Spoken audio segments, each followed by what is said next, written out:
Good morning, everyone, and welcome to the September the 8th, 2020 Dare County Board of Commissioners meeting. At this time, I would like to offer a prayer written by the Reverend Michelle Lewis. O holy God, we continue to be amazed at the beauty of your world around us. We thank you for the love of family and friends, and we thank you for the community of people gathered to do his holy work on behalf of the place that we love and call home. Grant us the grace to be mindful of the needs of the people in this community, but help us to be particularly mindful of the needs of the least of these, the children, those who have no say, but whose voices should be calling to us the loudest. Give them peace and understanding in this season where they are learning from home, and grant protection to them, especially those for whom home is not a safe place. Help us to see and meet the needs so that all children will get the education they need in this school year that is so different. Be with the teachers that continue to operate new systems for learning, and give them an extra dose of patience. Let them feel valued for the work they are doing on behalf of the children in our community. We continue to give thanks for those who work so diligently to keep us safe, and for those personnel that will have deemed essential. As coronavirus regulations continue to be loosened, give us all wisdom so that in our comings and goings, we will make smart decisions that will keep us all safe. Keep us mindful of the needs of all the families of the community, those battling addiction and those in recovery, the needy and the disenfranchised, those without work and those with too much work, those who live in lack and those whose lives are filled with plenty. Help us to build bridges amongst all so that we can create a healthier community that celebrate the diversity of all the people living here.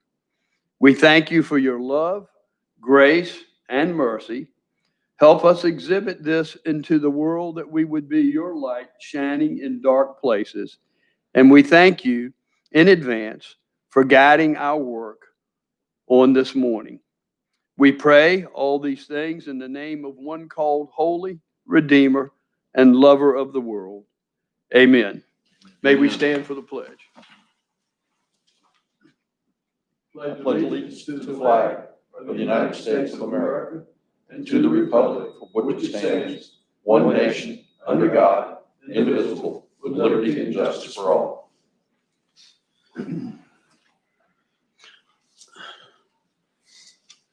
Commissioner Bateman is not with us this morning. He had a prior commitment. With that being said, County Manager, I'll turn it over to you. Good morning, Mr. Chairman. Item 1 on the agenda is the chairman's opening remarks. Thank you, County Manager. I have 2 or 3 items this morning. As most of you are aware, this past Friday, the governor introduced phase 2.5 that went into effect at 5 p.m. this past Friday. For those of you not aware, those changes, some of the changes are mass gatherings are limited, are increased to 25 people indoors and 50 people outdoors. Playgrounds are allowed to open now. Museums and aquariums can now open at 50% capacity. And fitness and competitive physical activities facilities can also open, and that's at 30% capacity. So those are some of the changes in 2.5. Still, the county encourages everyone to wear a cloth face covering if you will be with other folks. Wait 6 feet apart.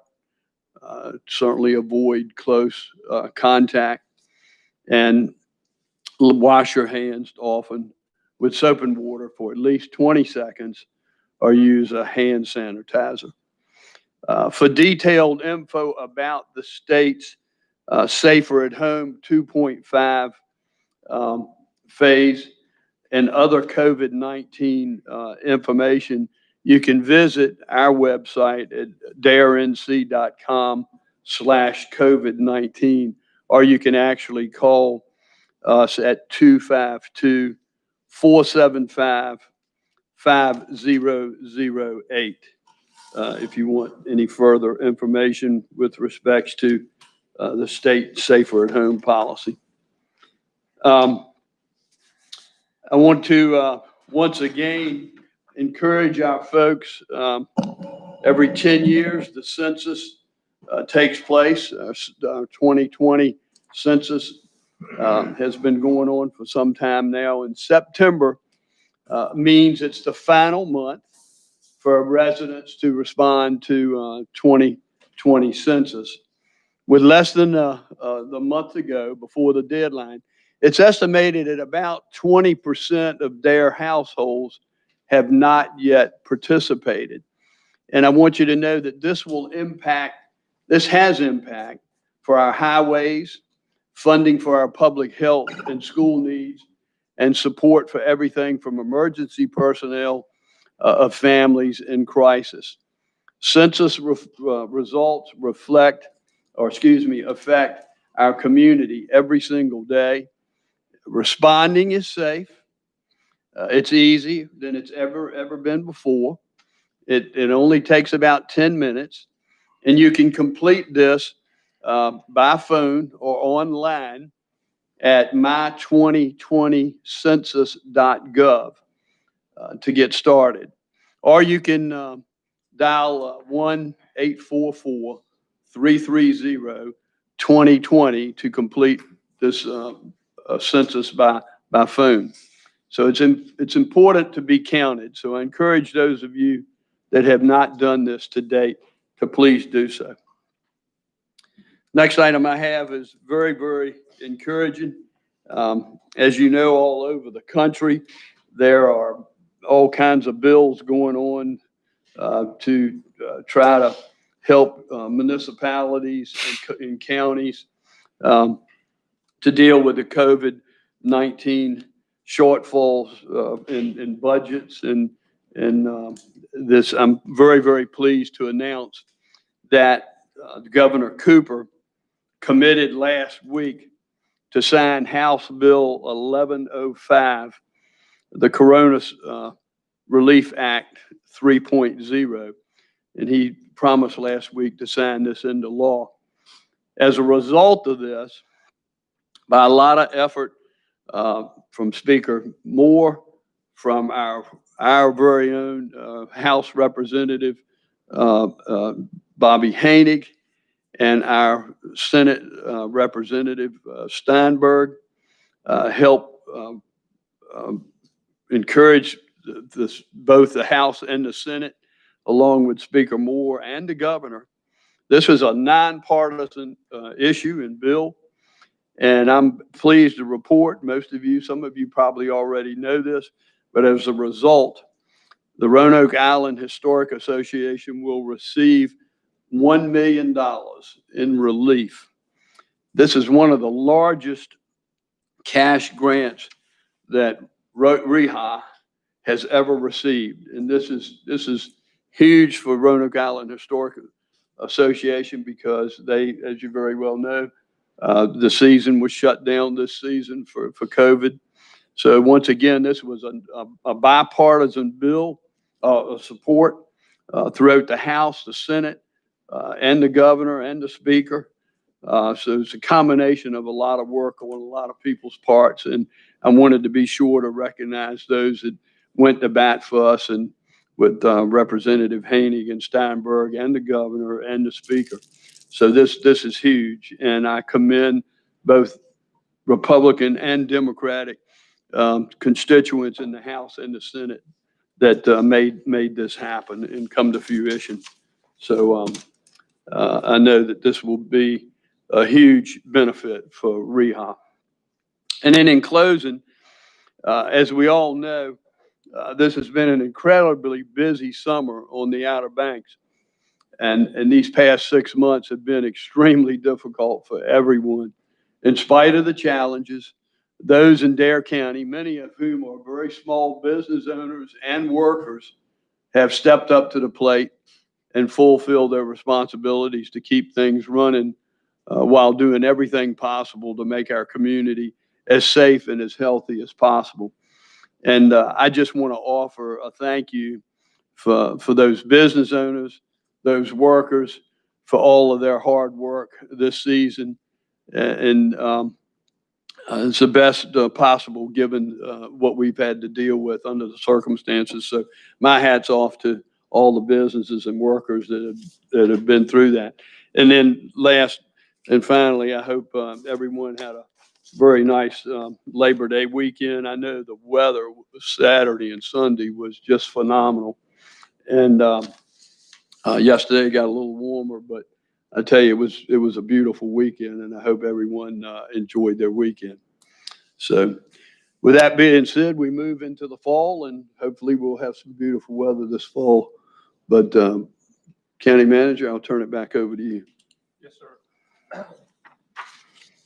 Chairman, item 2 on the agenda is the presentation of the county service pins for September. This morning we have 125 years of service represented on this list I'm about to go through, and we appreciate all that they do for the county. First on our list is Danielle Stein. She's a physical therapist, and she has 10 years with the county. Danielle provides physical therapy services to people in their homes or in the nursing facilities. She is professional and truly committed to delivering quality care and helping patients to reach their goals for safe functioning and maximum mobility. The patients love and appreciate her empathetic nature and trust her with their care. She acts as an advocate for them and as a wonderful motivator, teacher, and coach. Danielle cares. Danielle is very active in performing internal audits and makes suggestions as to how we can improve and promote our agency. She has provided classes on body mechanics and other wellness topics to other divisions and is quick to accept new challenges and responsibilities. I would like to thank Danielle for her 10 years of service to the county. Next is Elizabeth Liz Rhodes, an income maintenance caseworker, and she too celebrates 10 years with the county. Liz is a dedicated employee with a strong commitment to the mission of economic services at DSS. She came to work for the county initially back in 1997 through 2001 and returned to the agency in 2010. Over the last 10 years, Liz became proficient in all areas of the economic services programs. She works very hard to deliver benefits to her clients quickly and ensures they receive the best benefits they are eligible to receive. Congratulations to Liz for her loyalty and her longevity to Dare County. Next is Elizabeth Beth Brady. She's a social worker 3, and again, she has 10 years service with the county. Beth started as an income maintenance caseworker and has since joined the audit services unit as a social worker 3. She is our primary guardianship social worker. This means that she case manages the adults who are in foster care and is responsible for their entire decision making. Beth does not take these responsibilities lightly, always making compassionate and professional choices for her clients. Beth is the epitome of a super social worker and is kind, compassionate, and always shows empathy. As a team player, she is always willing to help her coworkers and supervisors in any way she can. Since the pandemic, Beth has made sure the unit stays in touch with a weekly group test. Again, thank you, Beth, for your 10 years of service to the county. Brooke Knight is a social worker 3, and she also has 10 years of service with the county. Brooke started as a foster care special worker 3 in October of 2005 and remained in that position until August 2007. Brooke returned to the department as a foster care and in-home services social worker 3 in September 2010. She accepted a position as a social worker 3 in the family support program in May 2014. Brooke also serves on the on-call rotation for night and weekend coverage of adult and child protective services. She is a dedicated social worker who has positively impacted the lives of many children and families in Dare County. We are thankful for her dedication and her service to our county, our families, and most importantly, to our children. So thank you, Beth, for your 10 years of service to the county. Next, we have Shannon Fultz. Shannon's a social worker 4, and she too has 10 years of service with the county. Shannon is supportive of her team members and is always ready and willing to help, whether it's to mentor someone new or as a calming force in a chaotic situation. She has a wealth of information and is always happy to share and support her colleagues with their successes. Child Protective Services has moments of unpredictability, and Shannon is always able to think quickly and come up with resolutions. She truly cares about the families she serves and will go above and beyond to ensure their success. Colleagues have said Shannon has a giant heart, celebrates a family's successes, and helps bear some of the weight during difficult times. With a calm demeanor, she shows compassion for the family she interacts with. Thank you for your 10 years of service, Shannon. Kimberly Holder is a water treatment operator and has 15 years of service. After moving to Dare County from Florida, Kim began working as an operator at the Dare County Water Treatment Department at the Skyco Water Plant in 2005. She was one of the key employees that helped the Skyco Water Plant earn the American Water Works Association Best Tasting Water in North Carolina contest in 2008. She obtained her A-Well certification in 2017. With 15 years of service, Kim continues to be one of the Dare County Water Department's most valued and highly regarded employees. Thank you, Kim, for your 15 years of service to Dare County. Next is Joseph Slaughter. He's a distribution specialist, and he too has 15 years of service. JT has always been very thorough about the quality and details of his work and conscientious in his job and task performance. While holding a B distribution certification, he is very knowledgeable with the distribution system in his daily work and in repairing water leaks. He listens and responds appropriately to other team members' ideas and provides assistance to teammates during working hours or after hours when dealing with emergency water leaks. JT is well liked by everyone he works with. He shows interest and responds in a timely fashion to customer needs. With a focus on their problems, he goes beyond basic service expectations to help customers and find solutions to satisfy them. The office staff receives positive feedback calls from customers on his working manners out in the field. JT, thank you for your 15 years of service. Next is Spencer Gregory. Spencer's a leisure program supervisor, and he has 20 years of service with the county. Spencer came to work with the county on August 29th, 2000 at the Northern Beach Division. He exemplifies what it means to be a public servant. His attitude to do a quality job in a timely manner is second to none. He has offered programs for the public that are safe and rewarding to the participants.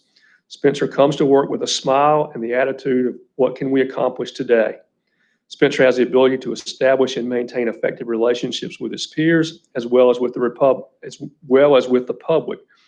He provides excellent service to the public, never complains about any task, and is one of those individuals that every supervisor wants to be on their team. Thank you, Spencer, for 20 years of service to the county. And finally, we have Greg Ball. Greg's a GIS operator, and he has 25 years of service with the county. Greg started in 1995 as a plant operator in the North RO water treatment plant. In 1997, he became the GIS tech for the water department. And 2 years later, he transferred to the IT department to become the GIS coordinator. Greg has been responsible for a number of innovative GIS projects, including Dare County's first publicly accessible online GIS database and projects for other departments, including tax, planning, and communications. With a vast knowledge of GIS and imagery data, he is often sought out for his insights. Greg is well liked, respected by his peers, and is one of the reasons Dare County is such a great place to work. Thank you, Greg, for your 25 years of service to the county. Chairman, that would lead us to the next item on the agenda, which is item 3 and public comment. And we'll wait just a second to see if you all get any by email. Okay.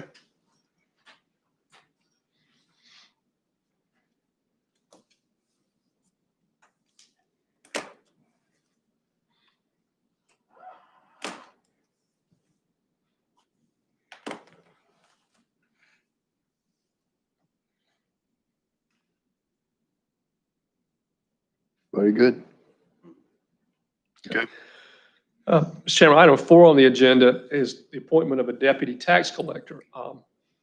Under the North Carolina General Statutes, I'm to recommend to you a deputy tax collector. As you know, last meeting you appointed the tax collector, and now you have to appoint the deputy tax collector. It's with pleasure and an easy appointment, at least for me, that I recommend to you Jennifer Davenport. You all know her as Jinky. And Jinky, if you all would come forward, please.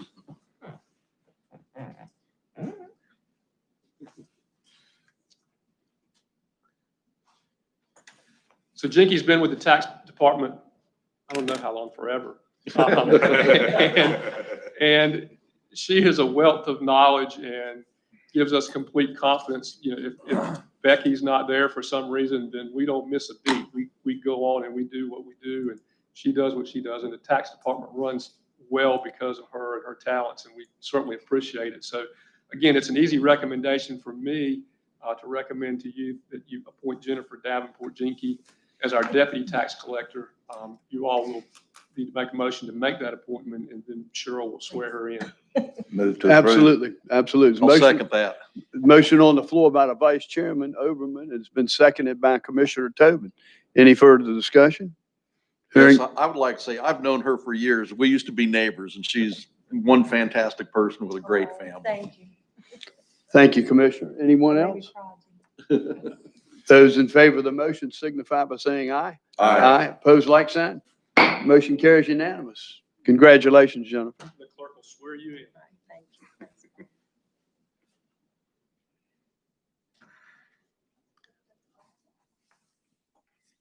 Hey, Jen, before we get started, since he was your neighbor, did he ever bring any vegetables over to you? Huh? No, but we sure spent a lot of time at his garden center. Yeah.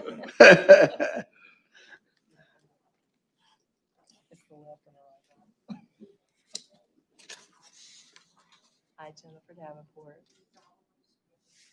I do affirm that I will support and maintain the Constitution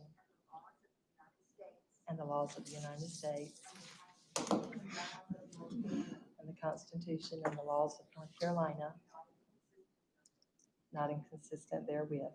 And I will faithfully discharge the duties of my office as Dare County Deputy Tax Collector. And I will not allow my actions to not be influenced by personal or political influence or political friendship or obligation. So help me God, that was a lot. Thank you. Thank you, Jennifer. Appreciate what you do.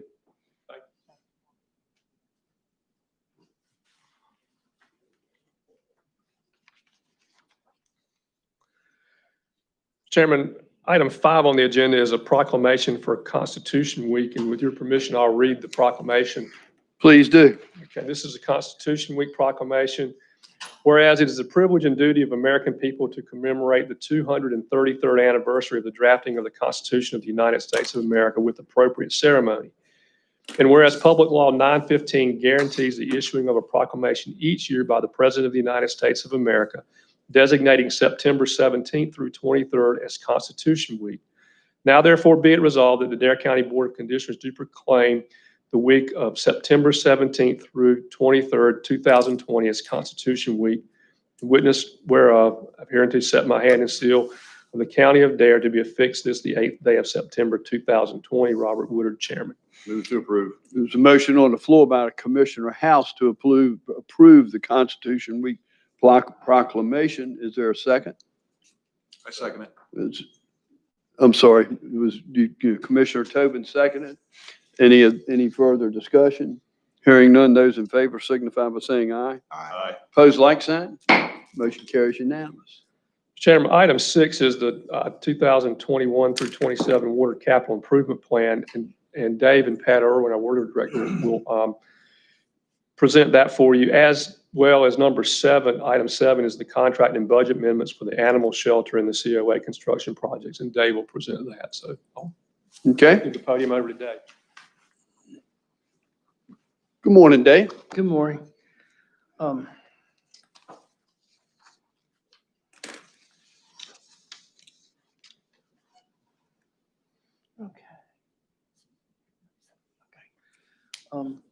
So this is the 7-year water capital improvements plan. We're a couple of weeks later than we normally are. The virus made us, we were trying to figure out what to do and how to do it, and it delayed everything. And then we had some updates on some projects that Pat wanted to get worked into the plan, and we did.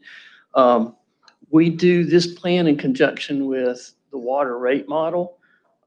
We hire an outside firm, Raftellus Financial Consulting, every year, and they project future water usage, number of account growth, expense growth. Then we use that to determine what your water rates are projected to be each year. Then that in turn tells us how much cash we have available to do water capital projects, or how much we can afford in debt service. It also projects, the cash relates to projecting ending fund balances, which we do every year for 5 years. Those fund balances are dictated by revenue bond covenants. When we issue revenue bonds, the security for the debt is just the cash flow from the water revenue. So they have a lot of covenants in them, and we're required to have 3 different types of fund balances. One of them is restricted, and it's a minimum level. We have to have 1/6 of operating expenses saved. And our board in the past adopted a policy that will do 1/6 plus $1 million. Then after that, you have extension and replacement, which we just call E&R for short. And that's how much you have for capital projects, to cash pay for capital projects. And we project that each year, how much goes in and how much comes out. And then anything over that, we have surplus. And rating agencies like to see with revenue bonds a healthy surplus. Our financial advisor keeps saying that cash is king for revenue bonds. Who'd have thought? So what you've got in the plan is $18.1 million over 7 years. $11.5 million of that are pay-as-you-go or pay-go projects, which are cash funded. Toward the end in 2025, I'm showing a revenue bond issue of $6.6 million. What will happen is in fiscal 24, water debt service is $2.3 million.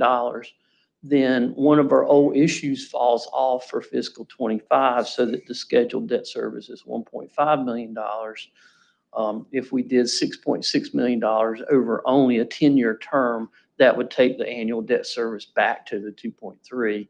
And a 10-year term is a really short term for water capital projects. So we'll reassess that as we go along. With these projects, we keep revenue bond coverage, which is the coverage calculation. We're required to have 1.5 times cash flow greater, 1.5 times greater than the annual debt service. We maintain it no lower than 1.87 times.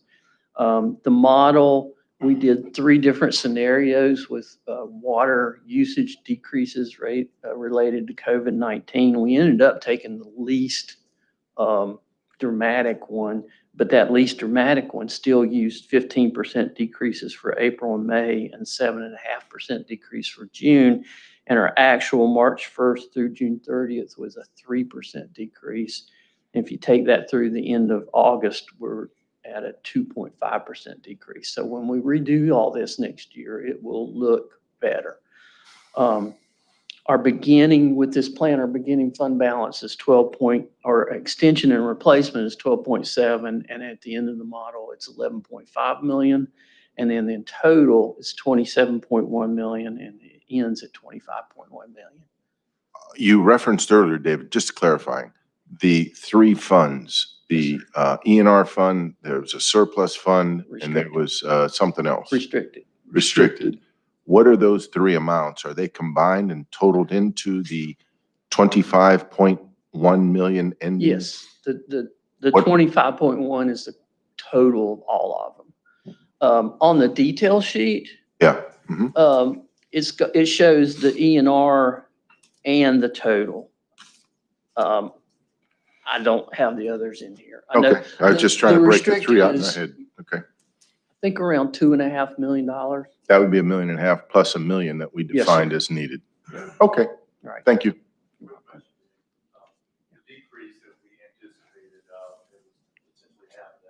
Some of the factors, why do we have a decrease? I mean, at first blush, you would think with a Well, banner tourism season. COVID. well, when we first did the model, Non-resident property. Okay. you know, the Non-resident county was property actually owners. closed and we were anticipating some significant, and we just didn't know. And it was true for all their utilities. They didn't know with, for example, schools not in session or people not in public buildings, with the increase in water residential offset the decrease in commercial. And as we're seeing, it's kind of not. And Raftella still doesn't quite know why. And a lot of it, honestly, sometimes it depends on rain. We can have pretty significant fluctuations in usage just depending on whether it's rain or not and people are using sprinklers. And in the model, we decrease it 0.5% every year anyway, because that's what's happening in the industry because of every time a washing machine gets replaced with a more efficient one, the usage decreases. Interesting. Thank you. Okay. So I'm gonna let Pat go through the projects.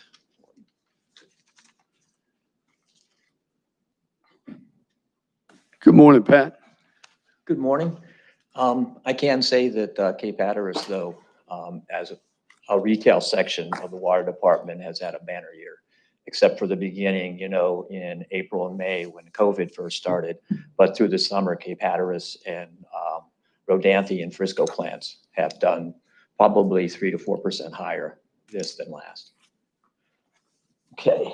Green button. Go forward. The one on the right. There we go. Okay, one of our main projects is an ongoing project. We just completed the third year for the automatic meter reading project. It's we have 21,000 customers, so therefore 21,000 meters. Right now we have 5,500 in the ground, which is about 25% complete. And then with this year capital improvement plan, we should be able to double that, and we'll have half done by next spring. You can see the new meters is the composite meter over there. It's a ultrasonic meter compared to the old brass meters.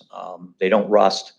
And we've been able to read that meter so far in some of the areas in Buxton with the ocean overwash that are 3 feet under sand and water, and those meters are still reading for us. Wow.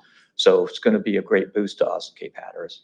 Because before we'd have to estimate, and sometimes 3 feet of sand, it would take us months to get there to uncover those meters. But now we can read them without having to uncover them. What's the distance of reading? Can you read them from the vehicle? Oh yeah, we read them from the vehicle. We can actually read as you go down, say, one road. If you went down Highway 12, you can just about read them all on both the east and west side. And as this evolves, we're going to move not only from automatic meter reading, we're going to move to automatic meter infrastructure, and we'll be able to read them from antennas on the towers. This way, you won't even need to drive by. We'll be able to push a button in the office, read the meters on demand, which will really help us in the wintertime when everyone's freezing.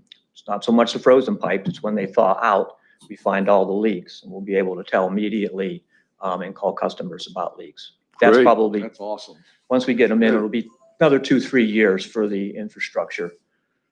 Pat, I know it came before the board in the past, but these AMRs, are these digital? Are they as are they hardy and environment resistance? I mean, the others have served as well. I mean, looking at them, they look like they're pretty hardy, Oh, even to yes. be an electronic. Absolutely. I mean, before we even started the project anywhere else in the county, we took them out to Stumpy Point. And we put in about 100 meters out there for the first year as our incubator, if you will. And, you know, Stumpy Point on a good day is always underwater out there. And so the meters have performed very well out there in saltwater conditions. So we're very pleased with that too. So are these manufactured for Dare County? Would it say County of Dare on the meter? They do say County of Dare on a meter. I see you got one of Urbana's up here, so that's why I'm asking. Well, the picture I found on the internet showed Urbana and the other meter together, and that's why. But our meters do all say Dare County on them. Yeah.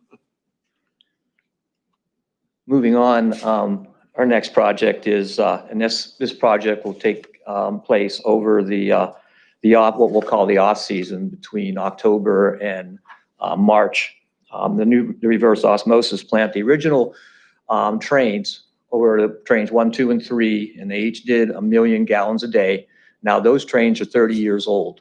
So we're going to go ahead and put in 3 new trains or units, and the new units will be 1.3 million gallons a day as opposed to the 1 million in there. So for the same footprint, we'll now get 3.9 millions of gallons out of that as opposed to the 3.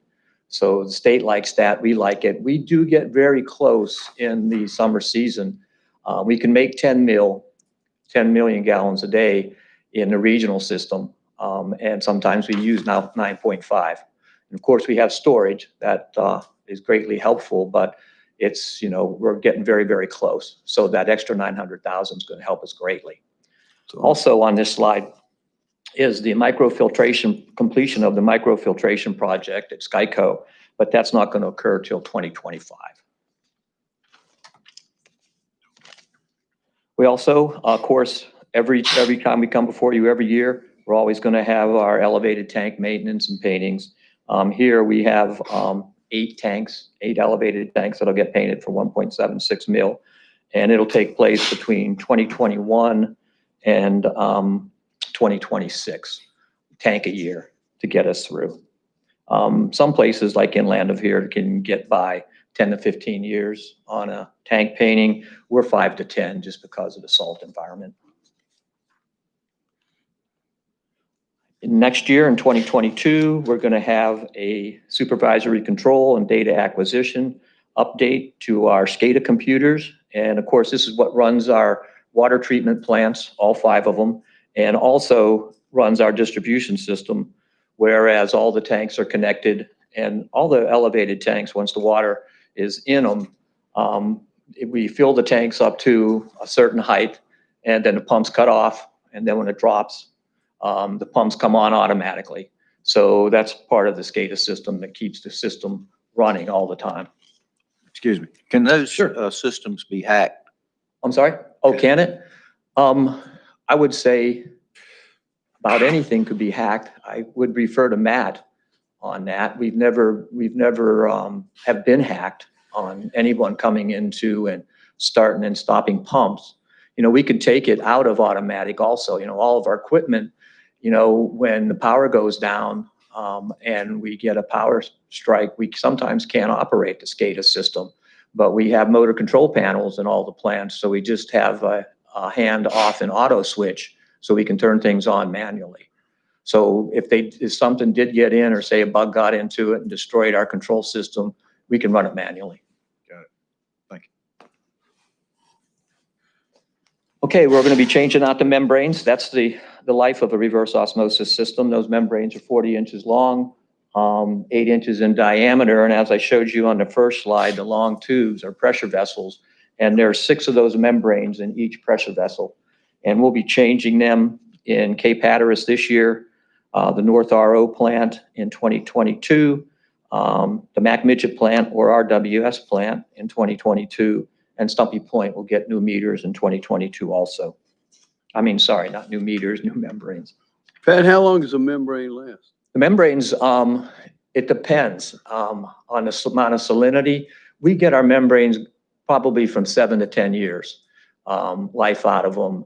I would say the Rodanthe plant has the best quality of water, so we for sure get 10 to 12 years out of the Rodanthe plant. And the Frisco plant is almost ocean water in salinity, and so we get 5 to 7 years there.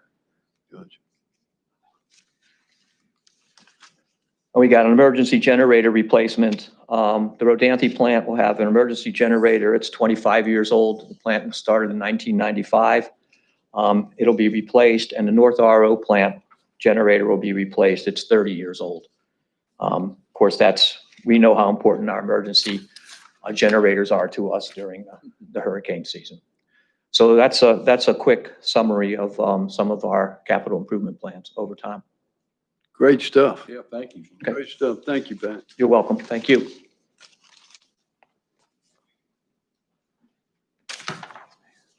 So we're asking the board, there's a capital project ordinance to be adopted, and then also approve a budget amendment for the water fund and a budget amendment for the water capital reserve fund. And the water capital reserve fund is the system development fees that we're moving over to use for these projects.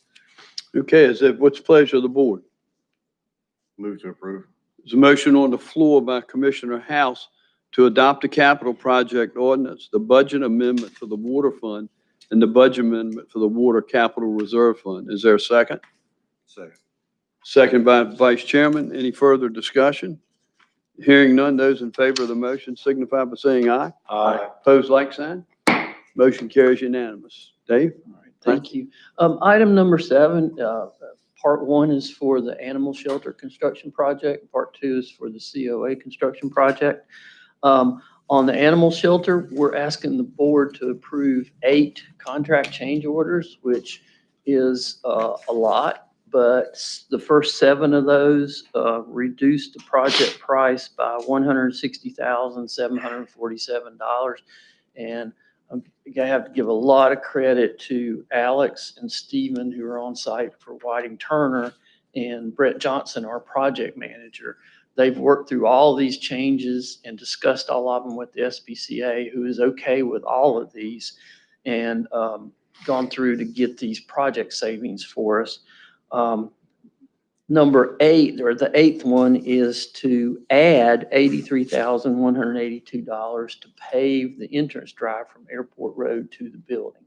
So we're, if you include, we'd already done a couple of smaller contract change orders, but net to date after these, we will be to the good by almost $68,000. And we've got another $35,000 to $40,000 decrease in the pipeline. And we're also included in the budget project change that you're being asked to approve. We're reducing the furniture, fixtures, and equipment by $49,621. Brent has worked out with the SPCA to reuse 60 stainless steel cat cages out of 130 total. So we're also putting that amount into the owner's contingency for now. And what we'll do is I'll come back to you before we issue the debt or the bonds for all 3 projects. And my estimate is we'll reduce the price of animal shelter by somewhere between $100,000 and $200,000 and borrow that much less money.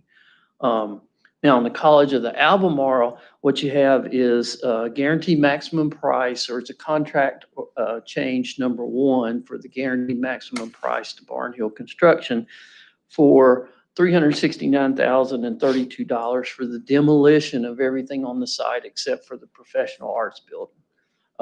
They did a bid process, and the low bid was D.H. Griffin out of Greensboro. They're, I think, a pretty large demolition firm, and said we just fit very well in their schedule and got a good price. So that change order is $369,000. The estimate from the architect was $400,000. We're adding $10,000 for a hazardous material, mainly I think mold remediation. We have to have a monitor during demolition that works for us. And again, putting the balance into owner's contingency, which you'll see why with the next agenda item. So what we're asking the board to do is to approve Whiting Turner contract amendments 5.1, 3, 5, 9, 10, 11, and 12, and approve the Barnhill demolition GMP contract amendment and adopt the amendment included to the capital project ordinance. Thank you, Dave. Pleasure of the board. Mr. Chairman, I'll make that motion, that the board approve the Whiting Turner contract amendment, the Series 5 amendments, and approve Barnhill demo amendment there, and then, of course, adopting the amendment to the capital project ordinance. Thank you, Commissioner Couch. Is there a second? I'll second. Seconded by Commissioner Tobin. Any further discussion? Yes, sir. Yes, sir. David, one of the line items I'm just curious about, I'm glad to see this, obviously. I know Brent and the team and Whiting Turner are focused on it. It says we will remove canine turf savings or cost reduction, $26,935. I'm looking at the detail. And what does that mean? Do you know? I'm not trying to put you on the spot. In if the you know. exercise area Yeah. behind the building, Yeah. there's two wings that come out. Right. With kennels. And the architect had in that exercise tournament, I guess, basically dog astroturf. Right. I remember that. And we know right now that, and the SPCA is fine with just using pea gravel. What they're trying to do is get permission from the state to use grass. And I think there's a chance that the state's changed their position to allow grass. When we designed it, they didn't allow grass, but Yeah. I do it'll remember probably our be pea discussions gravel, about it that. could be grass. Okay. We're gonna have to add $1,000 of gravel, we found out last week, but Okay. so the turf was, It's kind of ironic Expensive. it's called pea gravel. Yeah. Little play on words there. It's funny. Back at my fraternity house in college had the same backyard. I'm sure. Yeah, let's not go there. Any further discussion? Hearing none, then those in favor of this motion signify by saying aye. Aye. Opposed, like sign. Motion carries unanimous. Thank you, Dave. All right. Item 8 on the agenda is the Capital Improvement Committee recommendations on the College of the Albemarle project. You have before you have two sheets. You have one up at the top that says project number 60332, and that's sort of a spreadsheet of all of the cost of the project. And then attached to that, you have a value management log. And then in blue, with the blue asterisks, are the value management things that we've accepted to pull out of the project to save money. And that corresponds with the VE on the first sheet that I talked to you about. The Capital Improvement Committee met last week and went through the project in depth, went through all of the numbers, went through all the bids, went through everything. And as you go through this list of thing, and I'm not going to go down the list unless anyone wants to talk about any particular items, but you will note that the total cost, the grand total cost of the project with everything now, the not to exceed cost is $17,859,487. 1.5 million of that will be paid for with state bonds, meaning that the $16,359,487 that you see at the bottom of the sheet is the amount of money that Dare County would be borrowing to build the project if approved.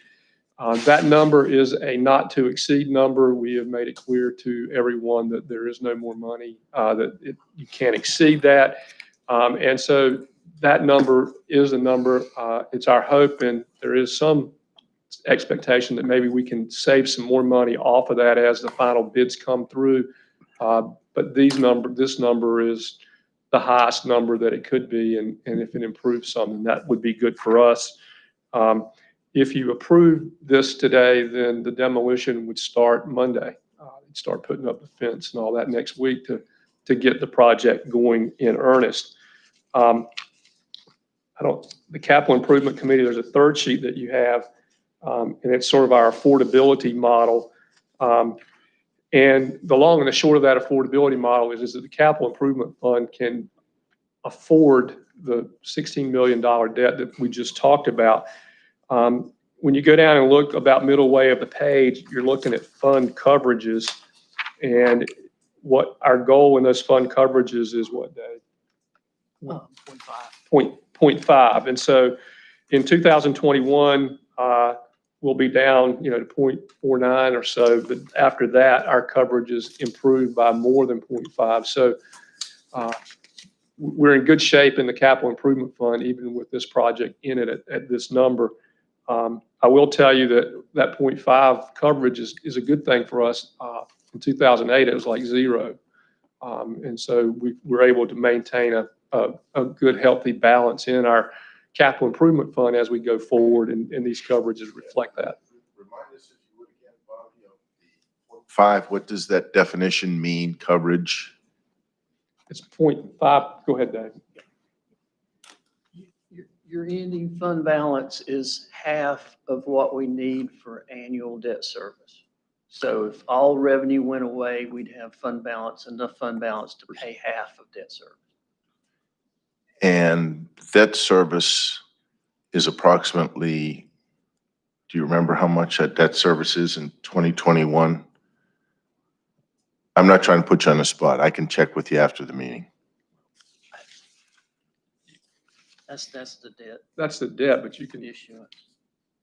the So total. you mean total in the fund, right? Total debt service. in the- What I'm basically trying to think of is our debt service is, I'll make up a number, $2 million a year, and 0.5 coverage means our ending balance is $1 million in the capital fund. That would be a correct It's understanding of the definition? Right, except I'd use 20 instead of 2. Debt service is 20? That's a guess. That's an educated guess. I don't have it in my head. Okay. All right. That would imply roughly a $10 million fund balance. And sorry, again, not trying to I put you on the forgot my spot. I could check with you afterward. Okay. So with that said, the Capital Improvement Committee, having gone through all that, has recommended approval of that not to exceed number and authorization for us to direct Barnhill to begin using that number as a not to exceed number. Any other approvals you need, Dave? That the only other, is that all you need? That's all I need, yes, sir. Okay. Pleasure of the board then. To approve. Second. Motion on the floor by the vice chairman, seconded by, was it Commissioner House? Any further discussion? Hearing none, those in favor of that motion signify by saying aye. Aye. Opposed, like sign. Motion carries unanimous. So I guess, Mr. Chair, Thank you, since we're gentlemen. gonna start Monday, I guess you'll be out there with a sledgehammer. Yep, Well, they'll put up the fence. they'll start putting the fence up, but They'll put up the silk fence. we'll call them today, and their goal would be to start next week on that, putting up the fence. And so we'll start seeing activity out there pretty soon, which is a good Pretty thing. exciting. What are we gonna do with the demo? Just curious, like the bricks and, The brick's going to go We'll out. sell anything for, They're gonna sell- they're gonna debt get- service take? They're going to go to our landfill, the brick is, and it's going to be used to create a base for our roads that are all muddy out there. So, yeah. Item 9 on the agenda, over there on I get my directions mixed up. I think it's on the southwest corner of that parcel where we're building the COA project. There's a hedge between that and that law office. It's there on the corner. That hedge has sort of been the demarcation line between the two properties for years, sort of by accident. We've maintained everything on our side of the hedge, and the law firm has maintained everything on their side of the hedge.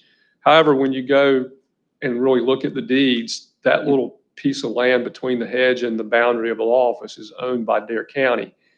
The owners of the law office have asked if they could purchase that property. We talked about this at a previous meeting, and you all were amenable to selling. So he has made a formal offer of $15,000 to proceed to buy that piece of property from us. That $15,000 came from our tax assessor. He went out and assessed the value of that property, and that's what he assessed it at, and that's what they offered for that. They've prepared an offer to purchase and contract that's before you.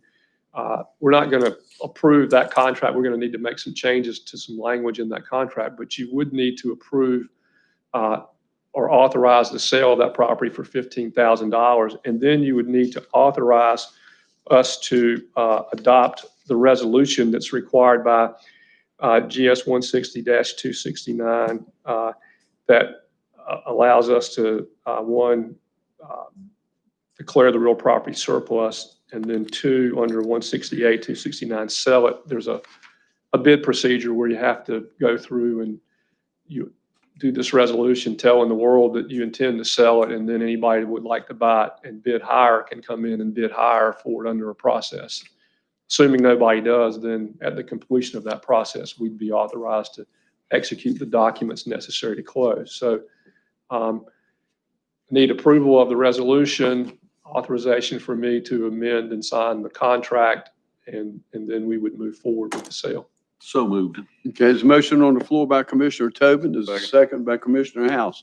Any further discussion? Hearing none, those in favor signify by saying aye. Aye. Opposed, like sign. Motion carries unanimous. Item 10 on your agenda is your consent agenda. On the consent agenda, you have the approval of minutes. You have the Water Department NCDOT right-of-way encroachment agreement for the Cape Hatteras Well project. You have the charge to the tax collector. You have the Dare Soil and Water Conservation District grant. You have a Health and Human Services Construction Project Capital Project Amendment. You have NCDOT award of CARES Act funds to the Dare County Transportation Program. You have Dare County Health and Human Services Public Health Division Breaking Through Task Force Public Awareness Campaign to Address Community Mental Health Grant. And you have the Dare County Health and Human Services Public Health Division Strategic Planning Framework Grant. Move to approve the consent agenda. Motion on the floor by Commissioner House to approve the consent agenda as presented. Is there a second? Second. Second by Commissioner Ross. Further discussion? Hearing none, those in favor signify by saying aye. Aye. Opposed, like sign. Motion carries unanimous. Next are your board appointments for September. You have one. It's the Albemarle Region Resource Conservation and Development Council. Ann Sinclair resigned in January. The council received an application from Maggie May and recommends the board appoint her to a 4-year term.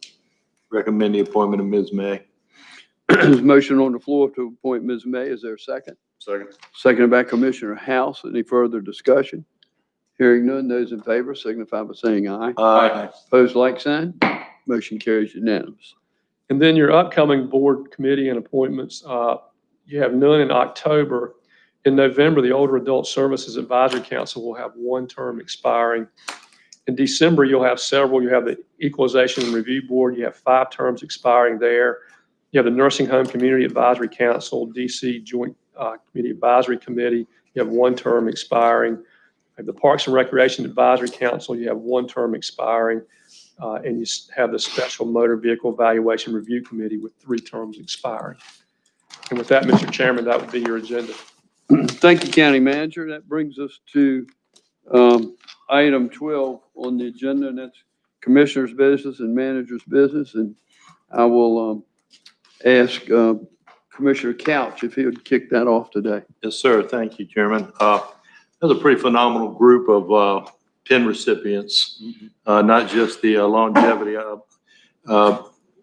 Such a great thing that we have very little turnover in Dare County, and personnel experience is everything when you work in local government, and it's quite a phenomenal group there.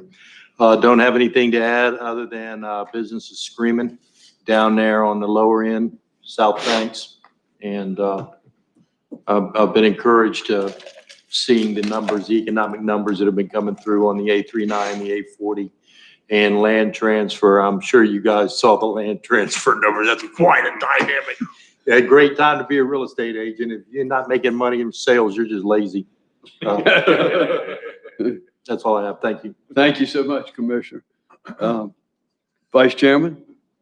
Thank you, Mr. Chairman. I'd like to thank Trillium for the steering strategic planning framework grant of $18,000. That money will go, will be a tremendous help in the messaging that gets out on a variety of items for the Saving Lives Task Force. I'd like to also join the chairman in thanking the General Assembly for the $1 million given to the Lost Colony. And with that, a special thank you to our state representative, Bobby Hannig, and Senator Bob Stanberg, who were instrumental in getting that done. That was a very big deal. Just a quick question. I think it's great. Do we know what that means for them? Is it that they're preserved for next season, that they can do some other improvements they needed? I'm very glad, obviously. I'm just not sure how much help it gives them. Quite a And when- bit. I serve on that board. Yeah. They're in the process of certainly looking at the play. They are also looking at a new executive director. And the plans are to certainly, as we move forward now, to have a season next year. So that is secure. This grant will absolutely guarantee, barring something we don't know about, a full season for next year. Absolutely. Okay. Providing the executive committee and the board approve moving forward, depending on COVID and where we are with that. Yeah, assuming that that's Right. addressed. We now have Right. funding. There's no. And this certainly will help. The Park Service, as you know, owns the property and has a lot of issues there there's some roof replacements that need to be done. There's seating. We've had some conversation in the Yes, past we have. about seating Right. that's in dire need of replacement. A lot of capital stuff there that this could potentially help them towards some of that. That's what I was looking at, Yeah. how much help it could give them. Yeah. So that's good to see. Good to I hear. think in the short term, I think you could just say it's a lifesaver. Yeah, it's definitely a In lifesaver. the short term. Yeah. Lastly, I'd like to join Danny in thanking our service pin recipients. Again, 125 years, outstanding, and thank you all for what you do. Thanks, sir. Thank you, Vice Chairman. Commissioner House? Thank you, Mr. Chairman. And once again, I'll reiterate, 125 years of service is just outstanding. It seems like every month we come up when we're hitting triple figures. So, I mean, that's just outstanding. It shows you the dedicated force we have here in Dare County. Last week, there was a meeting of the Marine Fisheries Commission. And during that business meeting, Director Murphy informed the commission that he was considering granting the request to increase the bag limits for red drum that are captured incidentally by fishermen targeting flounders. And this simple statement seemed to spark an outrage in the commission. And some of whom publicly portrayed our request as a pure greed statement. What does that mean, Steve? If you could give that a little context. In other words, please. they are allowed certain number of red drum bag limit When pursuing flounder. when pursuing flounders. Yes, sir. That they can sell Commercially. Yes, sir. So he was asking to try to increase that bag limit. So I'd get more incidental So you red get more drum. in- That would be okay. I wouldn't be found in violation. Right. And that way you could actually make a little bit more money.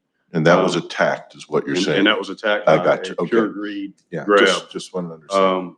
These are our fishermen that were devastatedly hit with COVID as far as financially. And even with the relief efforts that are out there, they're still hurting. And now that they've like I said, last year, they cut the flounders season down, way down. They're not looking at extending it anymore. Even though there are some signs that the flounder counts are actually going up. So this is one of the ways that a lot of our fishermen were looking at, can we at least do something here? Because, and I'll get ready to get into a little bit more of it, with the red drum to actually increase a little bit more income so that we can sustain ourselves. And that was portrayed as being just pure greedy. The commercial impacts on the red drum stock over the past 20-year period, from 1998 to 1917, North Carolina commercial fishermen harvested 794,000 red drum, combined with a weight of 3.4 million pounds, averaging 174,000 pounds in red drum during the flounders. In addition 285,000 fish were killed and wasted during the same period, which could not be harvested because of bag limits. So that was just a discard. In the same 20-year period, North Carolina anglers, recreational fishermen, have harvested 3.4 million red drum with a combination weight of 15.8 million pounds, averaging 791,000 pounds annually, nearly 4.5 times the commercial fishing harvest. In addition, 2.1 million red drum were killed and wasted as dead discards in the recreational fishery. These recreational dead discards alone are nearly double the number of commercial dead discards and harvested. The combination of almost 1.1 million are also avoidable. So in other words, what he was actually requesting was to actually sell some of these fish as opposed to being dead discards, and that we could use in our fisheries. And for some on the commission, that was considered pure greed, as opposed to just a wasting of the fish. We're still working on that to increase that bag limit. It's an ongoing process. I know the Director Murphy is in agreement. It should go through. He actually brought it up. So we're still working on that aspect of it. On our date in history, September 8th, back in the 1600s, the Dutch had a colony a little bit farther north from us, and they called it New Amsterdam. Now, there's a popular TV show out now called New Amsterdam, but it's not the popular TV show. This is actually a landmass further north of us. In 1664, on September 8th, it was captured by the English through the Duke of York, who organized the mission. And New Amsterdam his name was changed to something you might recognize now, New York. So in 1864, New Amsterdam became New York City. And that's our day in history. Our pet of the week, normally we do this at our evening meetings. This is a special case, and we haven't done the pet of the week in quite a while, but this is actually a little bit touching. Our pet of the week is Luna, a 1.5-year-old black and white fluff ball. Luna was surrendered at the shelter recently because her family could not provide proper care for her. Luna is very affectionate with humans and previously lived with other cats. I don't know how well that went over, but anyway. She would love a forever home because shelter life has been hard on this sweet girl. So please take a look at Luna and see if you can, do we have that video? Our pet of the week for this week is Luna. Luna is around 1.5 years old, and she's the sweetest, most beautiful black and white floof. She was surrendered recently because her family could not provide proper care for her. Luna is very affectionate with humans and previously lived with other cats. She would love a forever home since shelter life has been really hard on this precious girl. To adopt Luna or foster one of her other animals, you can come and visit us Monday through Saturday at our shelter located in Manio. We hope everyone had a wonderful Labor Day weekend, and that means fall is upon us. Hosting adoption events has been quite different this year, but there are still ways you can get involved with us. You can foster a homeless pet for just one day or several months and help promote their adoptability on social media. Or you can check out our current fundraiser aimed at contributing to our new facility. For more information, visit our website at www.obxspca.org or visit our OBXSPCA Facebook page. I hope that played on everybody else's monitors. Did not play on ours. Did that play on y'all's monitor? Because I was wondering if Luna was yellow, because Yeah, that's all we got on I ours. see, I was wondering if Luna was yellow and had a lot of pipes and Kind of black and white. you know, Now, Jim and I have good views. He can watch my Yeah. TV and I can watch his. the, Wait a minute, no fair. Yeah. we gotta get that corrected, please. Perks of being in the corner. There you go. So definitely, Luna needs a forever home. She is a fun-loving little dog. So, hopefully that goes out, and I hope that everybody had a fantastic Labor Day weekend. I'm one of those small business owners that Mr. Woodard put out earlier today of hardworking and not taking any time off. So have a blessed rest of the week and next week, and thank you. Thank you, Commissioner. Commissioner Ross. Thank you, Mr. Chairman. Just to continue on that theme for a moment, Steve, the animal shelter on Roanoke Island is proceeding beautifully. It is up. We've got cinder block walls going up, and construction is moving ahead. We've just approved a budget amendment that will put a paved drive into the animal shelter instead of the gravel and dirt drive that exists now. And I'm looking at Finance Director Clausen for a nod of the head that I'm thinking April-ish, possibly May, for final completion and transfer of I pets. did check on that. The Whiting Turner. Yes, sir. The Whiting Turner date's April 1st, so it'll just depend on how long it takes us to get them moved. Sure, sure. So April 2021, guys. That's great. Cool. I'll be here before you know it. Yes, it will. Secondly, just a couple of stats to update the chairman's opening comments about moving to stage 2.5 from the governor. I am anxiously awaiting stage 2.6 from the governor. 2.7, 2.8. You see, just by checking the latest data and statistics, and I'm not going to swamp you with them. I mean, they're available to all of us. We've got 10.5 million people living in our state. As of now, as of Friday, 25% or 2.5 million tests have been conducted, 1/4 of the population. Of those tested, and there has been considerable discussion about the results of these tests. Are they accurate? Are they truly being reported and tested just straightforward, accurately or not? There's about a 7% positive result, or 180,000 positive cases. 10.5 million, 2.5 million tests, 180,000 tested positive, and the fatalities that have been, again, reported, attributed to COVID-19 or related to COVID-19 of about 2,900.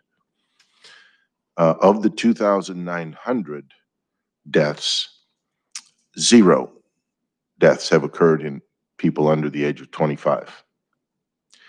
And of the 2,900, 140 fatalities have occurred in people under the age of 50. So the good news is the statistics over the last 6 months imply very, very low risk for people that do not have serious complications or other comorbidities under the age of 50. And sadly, almost 1,700 of those 2,900 have occurred in people age 75 and over. And I look at some of us approaching that or getting there on this board. So we are clearly the class that must exercise very strong precautionary measures. The statistics simply say that.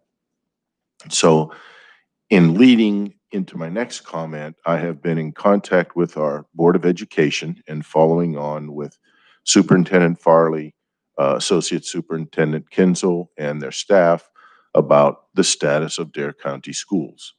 And I attended Superintendent Farley's senior staff meeting and listened to he and his team detail several alternatives that were all very well thought out. And I wanted to just share for a moment that each one had a comment, as did members of the Board of Education, that we all wanted the schools to open safely. Therein lies the rub, doesn't it? How does one define safely? If you take a slightly broader context or metaphor, we all want our kids transported to and from school safely. We put them on buses, we have trained drivers, we follow speed limits, and sadly, there are occasionally accidents. We all drive to and from work, to and from meetings, to and from events, and we exercise caution. We follow speed limits. We use seat belts. We have cars with anti-lock brakes, airbags, headlights, stoplights, and yet there are accidents. My point is, I'm trying to get a firmer grip on not allowing perfect to get in the way of really good, because we can exercise extremely sound, practical measures of safety, as Superintendent Farley and his team outlined to me, and I was very impressed with. And we may or may not be able to achieve zero. The alternative is just being devastating on our community, on our kids, on our parents, on our families struggling through this. And my final comment is a corollary to that, and I'm going to be meeting with Commissioner Couch and some folks from the Child and Youth Partnership regarding I don't know, Danny, am I overstating it to call it a crisis on Hatteras Island for early child care, infant to age 5? Absolutely. There's one center open which can't even handles less than 5% of the total eligible child population. This is a very, very serious problem, and God bless them. They're all working hard on it, and I'm basically going to try and offer what help I can with Commissioner Couch and the team. But these are very, very real community, societal, family, and individual problems. The stresses, the pressures, the isolation, the frustration, and quite frankly, on a more empirical level, the fact that you may have had a substantial percentage of students prior to any COVID impacts working and struggling, frankly, to keep up. Because it's tough, guys. It's a bell curve. We know that. There are a small percentage of really strong students. There's a large majority of doing okay students, and then there's a percentage that have to work extra hard. That percentage on the right side of that bell curve is growing. And when you implement virtual only online learning, and I have been doing some research, I've talked to some instructors, some educators, I have yet to find one who has said, oh, this is a great idea. We should have all of our 8-year-olds learning virtually online. It doesn't happen. I'm being obviously a little over the line there. It's not working well, guys. It is simply not a substitute for in-class instruction, social interaction, supervision by, responsible, trained, caring teachers, instructors. So I'm just being out front here. I'm working on contacting the Board of Education, on staying in communication with them, and trying to identify the specific criteria that can lead to us opening in as safe and practical manner as possible, as soon as possible. And I certainly hope we can get there. Thank you. That's all I have. Thank you, sir. Thank you, Commissioner Ross. Commissioner Tobin? Well, thank you. I've had actually a pretty busy couple of weeks. First and foremost, before I forget, I'd like to wish happy birthday to our Sheriff, Doug Dowdy. Yeah. Today is his birthday, so big shout out to Doug. We've had a lot of really good news today at this meeting, and I would like to add to it, stating that the dredge contract with Conrad Shipbuilding has been signed and fully executed. Wait a minute. The first 10% payment has been distributed. We're officially April 1. In the construction phase. Fantastic, Jim. Thank It you. is Thank you for that. fantastic. That's great news. Also along those lines, they're currently negotiating with Crowley Marine for the management contract to supervise all the on-site construction of the ship. And the first pre-construction meeting is going to be held on this Friday. So we're moving along. Should be about 18 months as per contract to have that dredge completed. Next, a week ago Friday, I was contacted by Congressman Greg Murphy and asked to set up basically a business roundtable. He had me contact a girl, Wagner Grubb, which I did, and asked her what she wanted me to include. And she said just a cross section of business people in our community. So I got a marina owner, retail and sports. I got the boat building people there. I got fishing people there. Basically the real estate service industry, aquaculture there, dredging there, and the real estate companies there. And I'd like to share with you just a little bit about what we discussed and what he's kind of agreed to do. First of all, in Congressman Murphy's opening statement, he spoke heavily about COVID-19 and where the federal government was, where the vaccines were at, and what have you. And he said he was very convinced that there will be a vaccine by the end of the year and possibly by November 1st, that it's really, really close in stage 3 production. He also stated, which was surprising to me, that he predicts, and this is just his own opinion, but he predicts by April 1st of the next year, there will be no mask requirements. And he also talked about a very interesting thing that I believe it's a hospital up in Massachusetts is doing with using nitrous oxide to combat some of the effects of COVID. What nitrous oxide does at a certain level is it opens up the oxygen transfer in your lungs to your blood. And they are actually using it and have had some success. And they're also using nitrous oxide as a prophylactic for the hospital workers that have been possibly exposed to it. So at the end of the day, they give them a nitrous oxide treatment, and it has had positive effects too.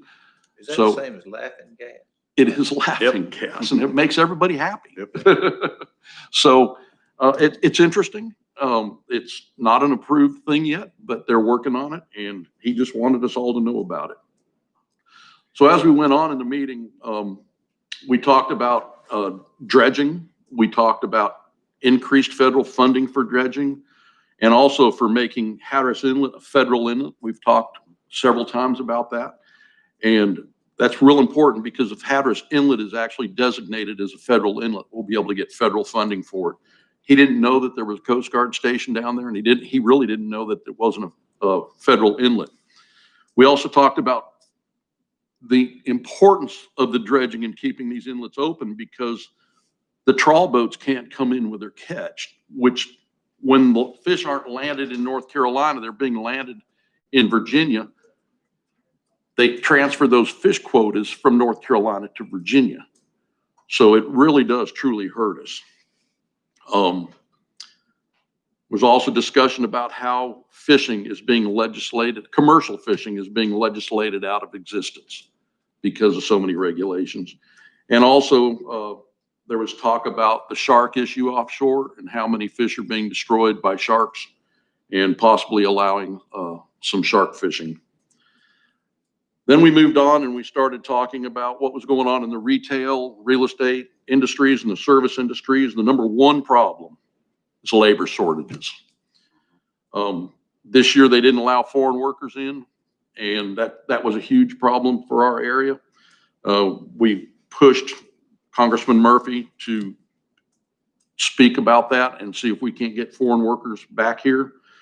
And also it was a pretty much unanimous around the room that giving the bonus $600 a week and the bonus $300 a week was horrible because these workers aren't going back to fill the positions. You can talk to anybody in retail in Dare County, anybody in service in Dare County, anybody, anywhere about trying to hire employees, and it's impossible.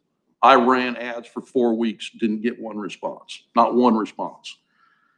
And the other thing along the labor shortages and stuff is the need to solve the affordable housing issues, whether it be in Dare County or our adjacent counties. That always kind of surfaces to the top.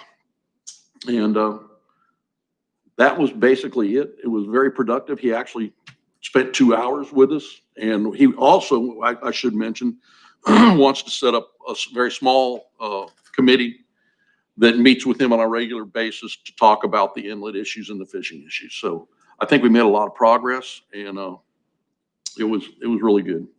And that's all I've got. Happy birthday, Doug. Thank you, Commissioner Tobin. That brings us to County Manager. Yes, sir. Real briefly, with the governor's new order, we've begun opening some of our recreation facilities on a limited basis to comply with that ordinance or with that order.